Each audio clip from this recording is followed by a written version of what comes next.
Welcome to Behavioral Health Today, a podcast brought to you by the Triad Network. This podcast is designed to share trending topics occurring within the world and our communities and bring them a behavioral and mental health perspective. Welcome to Behavioral Health Today, a Triad production. I'm your host, Dr. Graham Taylor. You know, every year, tens of thousands of teenagers struggle with thoughts of depression, deep sadness, isolation, suicide, stress, and feelings of helplessness. And sadly, too often, the parents of these teens are the last to learn about this and sometimes too late to take action. Well, here with me today to discuss this is Elliot Kallen. Elliot brings 25 years of leadership and management experience from the business sector to his role at A Brighter Day, a nonprofit charity that helps spread awareness about depression and suicide prevention for teens and parents. Elliot co-founded A Brighter Day in 2016 with his wife, Tammy, after the loss of their son, Jake, in an effort to support young adults in their transition to adulthood and to help prevent teen suicide. Elliot, so nice to have you here today. Welcome to the show. Thank you. Great to be here, Graham. Thanks for having me. Nice to have you. Hey, you know, we've done some shows on suicide before on our podcast. It's always a delicate and sometimes tricky subject to address. However, as a psychologist myself, I know, as I know you know as well, Elliot, that it is essential that we address this subject responsibly, looking to safely message what I believe in a bold and candid way so as to name it and bring it to a conversation level.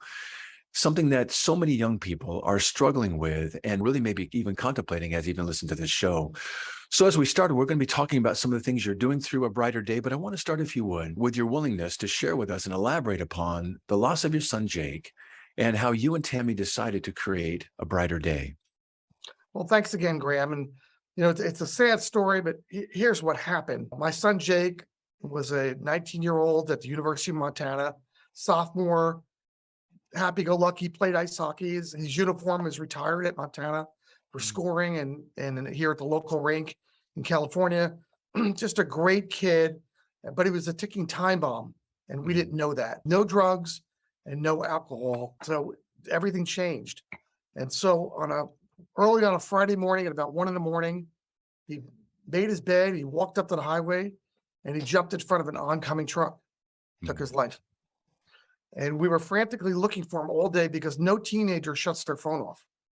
And something felt just off and wrong. And then at 6:30 at night, Federal Express knocked on the door and delivered us a 6-page suicide note.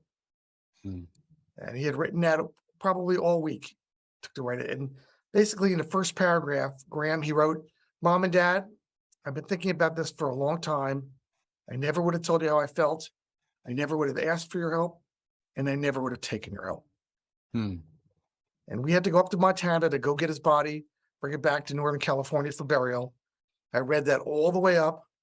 And then I read that paragraph over and over and over on the way back with his body under the plane. And we realized at that moment, we need to help other families not feel this destruction, this devastation. We have to help others because we cannot be the only ones who didn't know what was going on between that facade. We just can't. I totally, I agree. Yeah, so we decided that we would create a charity. Then we called it A Brighter Day. It wasn't taken. And we wanted to make it some type of charity to reach children. At first, we thought sports because it was a bit of a jock. But we realized that music is what most kids have in common. And so we started as a musical charity. We took a concept in high school, Battle of the Bands, already known concept, changed the name to Teen Band Showcase.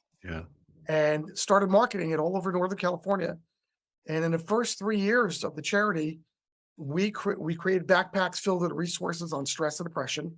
And I don't mean sponge ball, squeegee ball. I'm talking about articles for parents, for teens, for their friends, whatever they want to look at. And in the first few years, we handed out over 2,000 backpacks to teens. And we knew they were working because at these dances, we weren't finding them on the ground afterwards. We knew they were taking them home. And it was an attractive backpack too. And I was figured, okay, you can keep the backpack and throw out the innards. You can keep it all, do whatever you want. But it worked. And then COVID hit. It changed the world for us. And we created a talent showcase. But we then began to realize after we had a teen talent showcase, kind of America's Got Talent with teens, we had 14,000 people watch it, which is just amazing. Yeah. but it didn't feel right. It didn't feel like we were reaching the teens in the capacity that we wanted to do it. And we were already writing our own resources. We were writing a biweekly newsletter. I'm a bit of a prolific writer, and I decided I'm really going to invest time, energy, and money in this charity with the hopes of reaching eventually tens of thousands of people. Yeah. We hired a writer, writes with me. We hired a social media person. We redid the website. And now here we are, fast forward, and the charity's 6 years old. In the first 3 years, we touched 2,000 teens. Last month, 19,000 people downloaded our resources. Fantastic. Really Fantastic. big difference. And the resources are written both for parents and for teens, but we spend most of our time going to the parents now because we thought the best way to reach the teen is through the parents. So we give them articles, but we also give them tools, questions to ask, how to get into your child's life. Because we live in a really busy world. We live in I don't want to call it the helicopter world because that's just too easy to say. We live in a world where kids are barely home. They're barely engaged with the family. Everybody's running around, two-income parents. There's nobody playing basketball on a basketball court anywhere in the country on a Saturday and Sunday anymore. It's all organized sports. It's changed so much from when we were young that parents are out of gas and they're exhausted and they don't know what to do. And we're giving them tools to help make a difference in their teen's life. I love the way that you're sharing this. I want to come back in just a few minutes and talk a little bit more specifically about the tools you're giving them, and you're giving them ways to kind of saddle up alongside their kids and giving them some ways to kind of bridge these conversations. But I want to go back to this message that you're emphasizing here. You're saying that even if suicidal thoughts and impulses, we know that they come and go, sometimes even go away, but ultimately, and sometimes they don't. But ultimately, they're a signal of a more serious problem, and getting help is going to be the best way to get better and to heal. And we know that with time and with support, things can get better. These are temporary things that they don't feel it when you're in it, but you're encouraging people to reach out, and you're acknowledging life can be hard. As kids transition in adulthood, it's okay to be confused and lost. And it's okay to feel like you don't have the emotional resources to deal with some of life challenges. And it's okay to be less than perfect. But no matter how hard it is, you're encouraging, don't go through that time alone. Allow some people to come alongside you. And sometimes maybe some folks are going to come in and they're going to have the right questions, or at least try to engage with you. If not, here's some ways to reach out. But you want folks not to go through this time alone. It's imperative that there's a family unit there that really cares. I have a cousin of mine right now in New Jersey. He's going through some major league depression and got suicidal. Started to just self-destruct by smoking a lot of pot. Then he started to just withdraw from everybody. And he said, no one cares about me. He happens to be adopted. No one loves me. I'm not really your family. My mother abandoned me. I have no father. I'm nobody. I'm lost. And I know his walls were getting blacker and blacker when I talked to my cousin, because he began to start talking about, maybe you wouldn't even miss me if I was gone. Yeah. And we worked together on this. They were able to find a place in Connecticut where he could finish high school and be an inpatient person at the same time, because he is a minor. And his life has already changed around. He called me up and he said, hey, if I run a business plan by you, would you give me your opinion? And I love you, and I know you love me. And when I sent up a letter about how important family is, that not only do we care about you and your family, but my father and your grandfather were best friends back in Newark, New Jersey. And this is the fourth generation with you that are close in the family. We care. And then I had my wife call him and my kids talk to him. And suddenly he now feels like, well, maybe he really isn't alone anymore. Yeah. And he was never really alone. He just didn't understand it. Yeah. You know what, you're doing a nice job right there of, you give us some of the experience and some of the words or some of the mindset that someone in that state experiences, walls coming up and feeling like no one cares, no one's going to miss me, some of the hopelessness, despair, isolation. And when we're in that state, all of us can be, teens in particular, can become very myopic in their view of things. They don't see the larger realities around them. And even though if you're kind of telling them, and I love the idea of plugging them into some work around that. I want to ask a little bit further, in your work over these many years and all the people that you're touching, what have you learned about the mindset for a young person when they're in a place of depression, or they're even contemplating or having some suicidal ideation, what's their mindset, have you found? Well, that's a great question, and no one really knows the mindset, but I'm going to tell you what I think it is. The square walls around this teen are getting darker and blacker. That yesterday was pretty horrible. My friends are pretty horrible. My family's pretty horrible. Today's pretty horrible. Tomorrow is going to be even worse, Graham. Why bother? Yeah. And it's that why bother. My daughter on Christmas Eve a number of years ago walked the Golden Gate Bridge on a patrol to try to help anybody that wanted to jump off the bridge. Mm-hmm. And they did a little education training for them to ask them what they were doing on Christmas and New Year's. That's a simple thing. Yeah. What are you doing on Christmas and New Year's? Do you have somebody someplace to go? And if they Really didn't, good. they knew to take some actions and call somebody in a van would come and bring them to a shelter and get them Yeah. food. But if they had nowhere to go, I have no plans for Christmas. I have no plans for New Year's. I have nothing in the future to look forward to. Mm-hmm. And I think teens feel that way, especially when their life has changed. And let me give you an example of what's going on in suicide with teens and their thought process. And I know your viewers know that because they're excellent at what you do, that suicide now is the second leading cause of death for teens beyond accidents. It's not cancer. It's not No. AIDS. It's not even unknown diabetes. It's suicide. So we just had this happen locally about a year and a half ago. There was a junior here at the high school who was the high school quarterback. I'm an old quarterback. I always feel for quarterbacks because we end up running for our lives all the time. That's right. It looks like we're having all the glory in the NFL, but No, most of the you're time right. we're just getting our ribs broken by somebody bigger than us. Anyway, he was a junior. He had about a 4.2 grade point average. Very social kid. He wanted to go into the Ivy League world and play football for an Ivy League team. There are no scholarships at that level, but it didn't matter because he felt he qualified, and that was his dream. He didn't have a plan B. He had a plan A. Hmm. I'm going to an Ivy League school. Yeah. COVID happened and the world shut down his junior year. And it turned out he wasn't a very good online at-home student. Mm. And he missed his friends. And in California, socially, we did a terrible job to teenagers with our lockdowns. Just terrible, which is a conversation for another day, Yeah. but it's terrible. And he lost his circle of friends. And then his senior year comes around and football is canceled. Yeah. Brutal. And his grades go from 4.2 to 3 Mhm. point something. Yeah. He's no longer Ivy League material. He knew it. He felt it. The counselor told him, you're no longer Ivy League material. You have to be more realistic.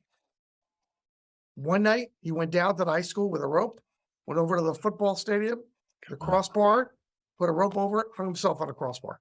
Yeah. That's it. He You- gave up. There's nothing to look forward to for him because there was That's no right. plan B and there was no tomorrow because I can't do that. I really don't have anything else I'm going to do. It goes back to what you said earlier. Why bother? If all those, if my plan A is not going to be working, well, why bother?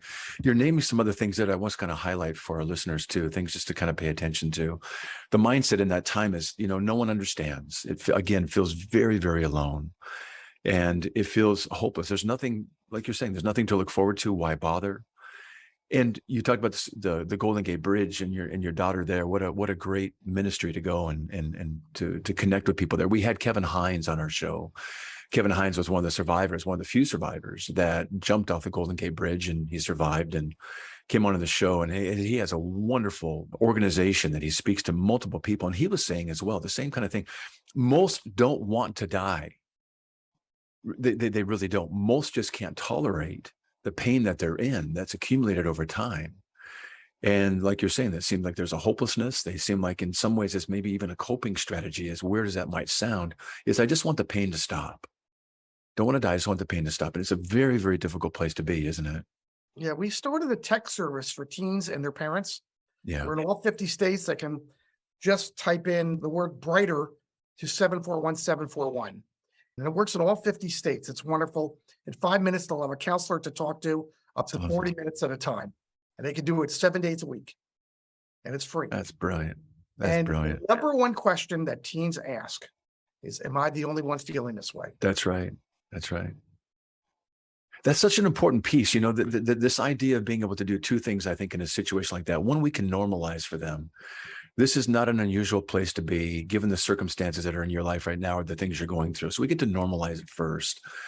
And then we get to talk about the universality of this. You are not alone. And just those two things sometimes, naming it, validating it, and then saying you're not alone in this. There are other people. And other people in this case find ways through this. We'll be right back after word from our sponsor. Nearly 9 in 10 registered voters believe the nation faces a mental health crisis, according to a new USA Today Suffolk University poll. Americans are more concerned than ever about their mental health. Mental health first aid provides the resources and training to identify, understand, and respond to signs of mental health and substance use challenges. It provides the confidence and skills needed to offer life-saving assistance, and it provides peace of mind. Our experts provide mental health first aid training for adults, teens, caregivers, veterans, law enforcement, EMS, and school faculty. Mental health concerns are on the rise, but evidence-based training through mental health first aid can make a difference. Visit mentalhealthfirstaid.org to find a course near you, or email hello@mentalhealthfirstaid.org to schedule a training. Courses are available for individuals, groups, organizations, and companies of all sizes. Visit mentalhealthfirstaid.org and make a difference in your community.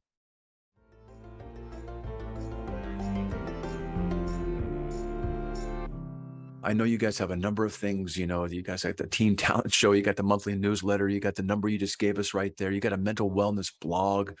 Listeners on their site, they've got a wonderful set of articles from depression to anxiety to suicide to bullying. In fact, mentioning bullying right now, why do you guys emphasize bullying? Help us appreciate the importance of understanding that. So originally we didn't talk about bullying. That's only in the last 18 months we decided that we have to emphasize, maybe 2 years, emphasize bullying as well, because bullying creates isolation. Because now I'm being bullied, and we've heard about bullying online. Obviously during COVID, everything was online, and there's bullying at school, and there's always been bullying. From the time there was in schools, there's been bullying. So that's not new. But now social media has amplified everything. Yeah. You could ruin a teen's life in their mind on Instagram by just creating the wrong rumor, or creating a picture, an embarrassing picture of that teen. And we all have embarrassing moments, but imagine that's captured. Absolutely. With a fragile ego. They feel destroyed. They can't even face their friends or their family. No. And it's not that bad. In a year from now, everybody's going to laugh at it. Yeah, but they can't right size it in that moment, can they? And so that's what's changed is social media has negatively affected teens. No matter how much they love it, it's created a highlight reel of everybody else's life but theirs. In fact, in one of your videos, I was listening to you and you were talking with the moderator there about parents need to come in and kind of rescue their teens from social media and really help them in that area. It's good for school and doing a Google search around something, academically related, but the other side of it can be so damaging. Oh, it's horrible. So when my kids were in high school, we live in Northern California, and so many people go to Lake Tahoe in the winter, Christmas break, to go skiing. And then Hawaii is just a hop, skip, and a jump 5 hours down the road, so to speak. And lots of people do that on Christmas break. Well, not everybody. Lots of people are around too. Yeah. One of my kids asked me that Christmas break, Dad, are we the only ones that don't go to Tahoe or Hawaii for Christmas? What's wrong with us? Right. They begin to personalize it. Yeah, they begin to personalize it. It's a horrible thought because it made them feel inadequate. Yeah. And so we take these pictures, I was just on vacation recently in French Polynesia, and I sent these pictures to Facebook. And I've had people react two ways. One is, wow, what a vacation. Yeah. And the other way was kind of in an envious way, like, well, you did it and I didn't. Oh. And now I could deal with that and say, yeah, it's a trip of a lifetime and we would only do it once. And I know what to do as an adult. But when you're a teen on something like that, what do you say? Right. What do? You're embarrassed. Your own success is an embarrassment to yourself. There's no logic, but it doesn't change that fact. Well, there's a certain shame-based message to that, what you're saying right there. There's something about me that's not okay, whether I'm the one doing it or the one not doing it, either side. You mentioned something earlier. You were talking about parents and how you're equipping them. And I love the idea of having resources for teens and guiding them to things, whether it's through the blog or whether it's through the band stuff or the other things you're doing. But I love the inroads that you're equipping parents to take a look at. If teens are going to bring things to a conversation level, I love the idea of parents being able to do so and to be assertive in that. We've talked on prior shows, oftentimes parents are afraid to talk about drug use or, sex or suicide, thinking that if we talk about it, they're going to go do it, right? But the idea is if we go in and we name it and we, rather than, leave it to a child to kind of work it out or a young teen to work it out on their own or talk about their peers or look at things on social media, what if an adult came in and they had the right language, they had some good enough language, not the right, let's say good enough language to come in their best loving, clumsy way to say, hey, I love you enough to try and struggle through a conversation here. Would you join me? And I love this idea of you guys reaching parents to provide these resources, psychoeducational resources, to help equip them with some language. Tell us what you're doing in that area to equip parents. No, that's a great question. So on our website is a parent survival toolkit. There's also a teen survival toolkit. And in there are all types of articles and suggestions to parents on what they can do. And let me just give you a couple of them if I could, Graham. Please, I'd love it. So the first thing a parent should do, and maybe stop, is make dinners cell phone free for everybody. Mm-hmm. That's the very first thing you can do. It's such an easy thing to do. And most of these steps are easy. Can I piggyback on that just real quick? I'm going to piggyback on that real quick. The cell phone free dinners.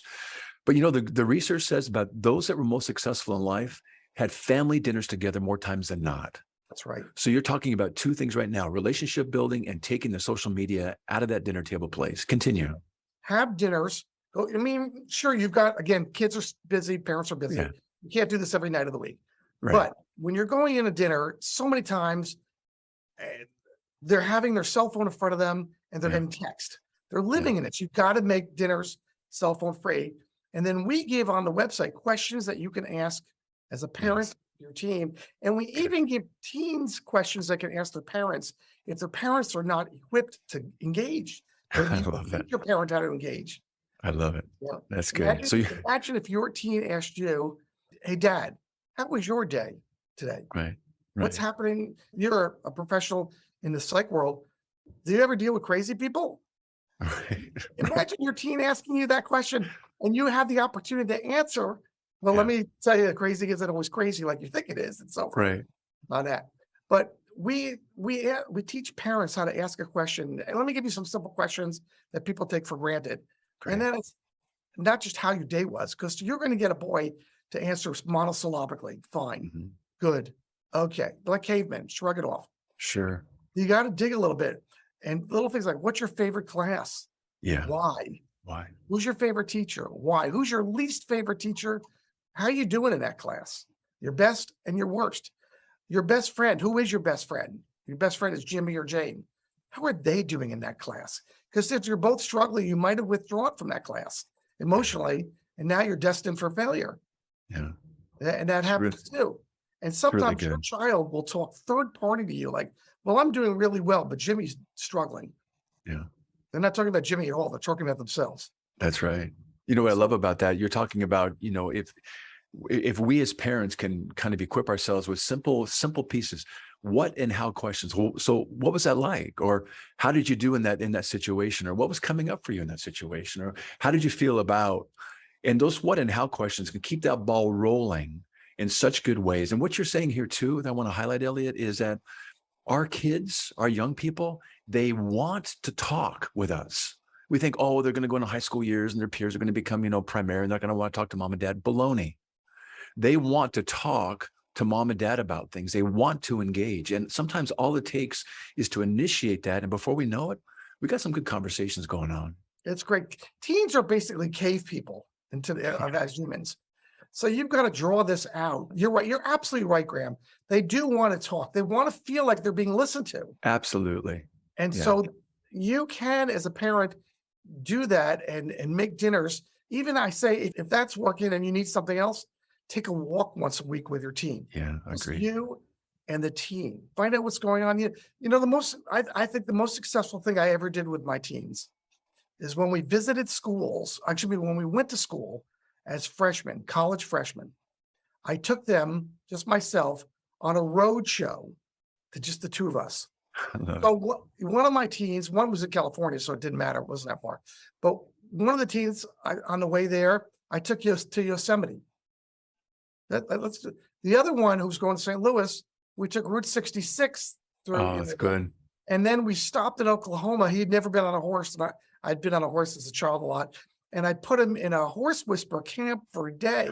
Oh, that's great. Where he learned all about horse politics and washed the horse and got in there. It totally changed his life of what's out there besides suburbia. That's really right. Country bumpkins that ride the Oregon Trail that are normal, natural, healthy people. So you're talking about something that's complementary to the conversational piece. So we can share and we can kind of get into our teens' life through having conversations. You're giving kind of lead-in questions. You're giving encouragement to equip parents that way. But you're also highlighting another thing too. We can also bond kind of in triangles. You, me, and an event. And if we're doing that event, we get to share that in a way that really kind of brings us together. And the more we kind of share in those kind of triangle things, then we get to know each other better through that event, through that experience.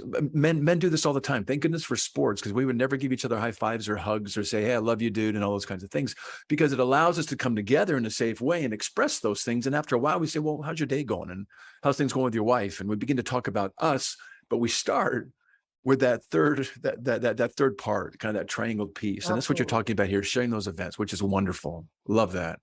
You need bonding moments, bro moments. Yeah. You just need time to get into your kid's head when they're least expecting it. Yeah, that's really good. You know, you guys also have some charity programs that assist teens in crisis. You mentioned one earlier. You have an emergency hotline. You got BetterHelp partnership. Can you go back over those again in terms of the charity programs you guys partner with? Absolutely. So there are three that we partnered with that we think are really effective. The first is a national text hotline where they can get immediate help. And that's for anybody. But we've signed up in all 50 states here. So anybody, a parent or a teen, can text the word brighter, BRIGHTER, to 741-741. And then within 5 minutes, they will be speaking to a counselor and via texting, and they can go back and forth on any subject they want to go on. So good. Parents saying, I've lost my child, what do I do? And I can't reach them emotionally. Or I just discovered my child is cutting their thigh. Mm-hmm. Or the child can say, again, am I the only one feeling this way? Right. Or what do I do? I can't tell my parents I'm failing algebra. I just can't. My dad will die if I tell him I'm failing algebra. What do I do? Yeah. So, and they're going to fail. So they're going to just let it happen. So that's part of it. Then the next part is one of the complaints about your child needs real counseling is that if your child's in crisis right now, your teen, around the country, it could take 6 to 10 weeks to get an appointment for your teen. Yeah. Well, if your child's in crisis, that's a lifetime. You bet. So we hooked up with BetterHelp, which is on the internet. You can find them. Yeah. And we now get somebody, a licensed therapist, within 7 days. They have to fill out some paperwork on that versus the text line. There's no paperwork.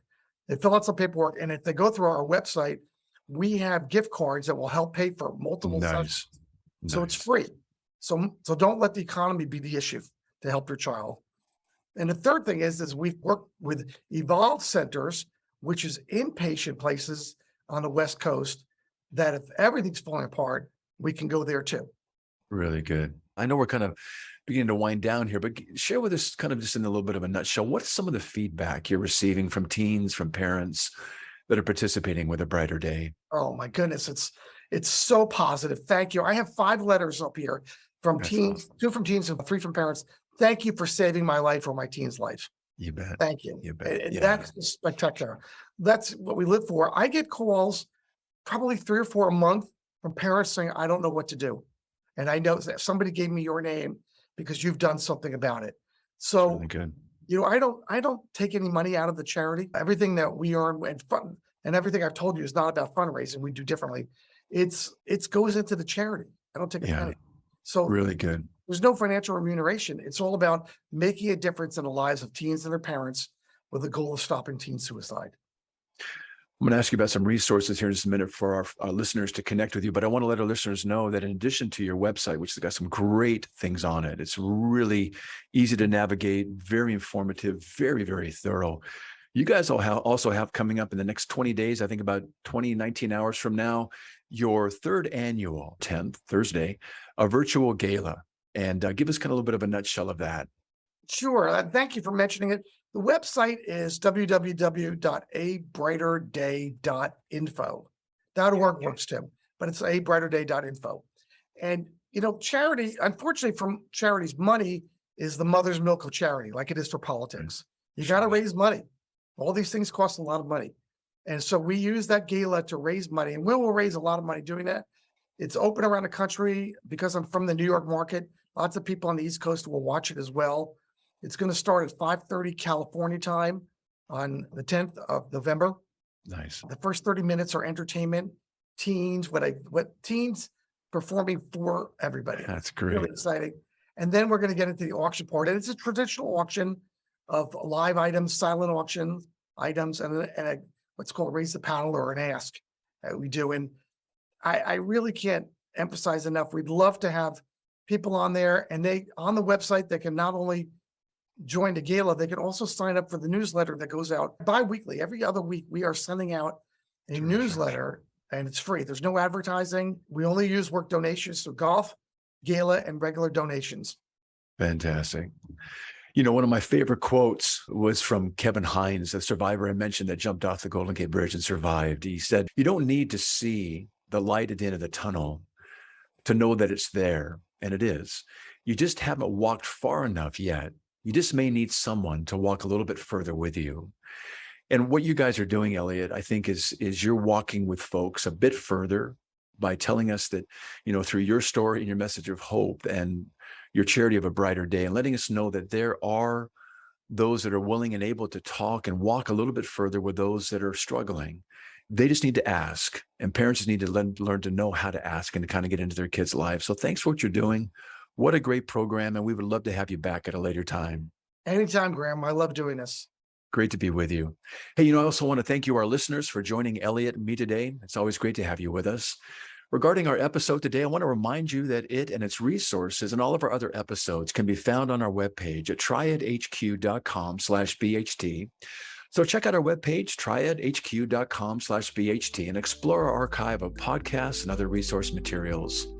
Thanks again for being with us on the show, and we'll look forward to having you back with us next time on Behavioral Health Today.